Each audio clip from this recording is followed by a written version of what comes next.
ko pinangita rin. Mga chicks ba? Wa yoy chicks. Pinihar ko. Natang-natang rin. Sus kapoy kayo eskwela. Wa chicks. Ay, bahala rin ko. Masulod eskwelahan. Ay, wa chicks. Wa pa. Nga maot. Kapoy kayo sulod eskwelahan. Nagtapel sa mga good boy nga tao ba nga. Oh, inilokot. Blanco pa ko. Wa di ko nakasulat. Kapoy kayo. Way guwapa chicks. Indo to to. Naunay guwapa dyan sa room ta. Masulod ko pero way guwapa. Sus mga maot. Mga babae ay. Bahala rin. Masulod na.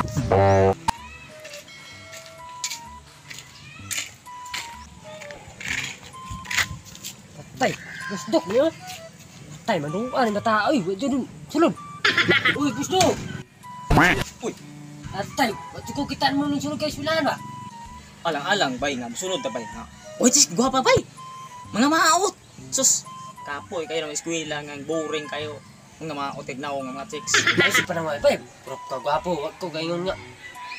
Gwapo ko ni mo. Wala man ko nanaway bay. Ang ako alang ba?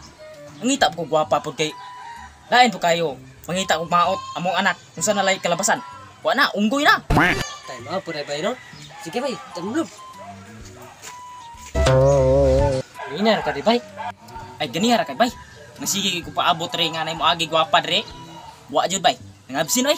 Tay, ang eskwela yung gwapa sa inyo bay. Kahit pa ito sa mga bay. Gwapa kayo mga estrato. Ito tayo sila. Guwapa. Guwapa ka pa. Yung gusto. Tay, maunahan ko sa maestra rong gwapa kayo.